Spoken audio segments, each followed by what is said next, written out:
দুর্বৃত্তদের হামলায় ধ্বংসস্তূপে পরিণত হয়েছে যাত্রাবাড়ী থানা। চারদিকে ছড়িয়ে ছিটিয়ে রয়েছে পড়ে যাওয়া আসবাবপত্র, যানবাহন। থানার পাহাড়ে রয়েছেন শিক্ষার্থীরা। বৃহস্পতিবার যাত্রাবাড়ী থানা ঘুরে দেখা গেছে থানার বাইরেও পড়ে আছে পোড়া যানবাহন। থানার গেটের সামনে ব্যারিকেড দিয়ে অবস্থান নিয়েছেন শিক্ষার্থীরা, সঙ্গে আনসার সদস্যরাও। যাত্রাবাড়ী থানার ভেতরের জিনিসপত্র পুড়ে ছাই হয়ে গেছে, জানালার গ্লাস সব ভেঙে চুরমার। এসব চিত্র দেখতে সেখানে আজও ভিড় করছেন সাধারণ মানুষ। এদিকে আগুন দেওয়ার পর থানার ভেতরে ঢুকে যে যা পেয়েছেন নিয়ে গেছেন। অনেকে পড়ে যাওয়া গাড়িগুলো থেকে যন্ত্রপাতি খুলে নিয়ে গেছেন। তাই থানায় প্রবেশে কড়াকড়ি করেছে শিক্ষার্থীরা।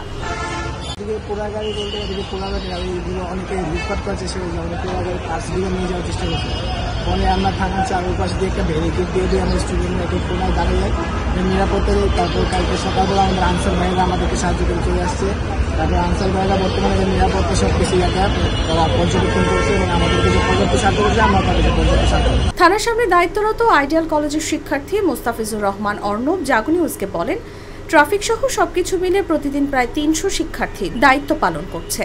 আমরা সকাল বিকেল রাত কয়েক শিফট ভাগ করে কাজ করছি। শুধু থানা নয়, রাস্তার ট্রাফিক সহ শৃঙ্খলার কাজও আমরা করছি। কোনো প্রয়োজন হলে আমরা সেনাবাহিনী ভাইদেরও সহযোগিতা নিচ্ছি।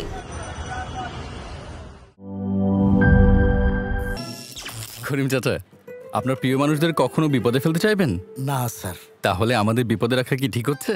এজন্যই বিজলি কেবলস সবচেয়ে ভালো ও নিরাপদ। ফ্লেম রিটার্ডেন্ট পিভিসি দিয়ে তৈরি বিজলি কেবলস, নিরাপদ আজীবন।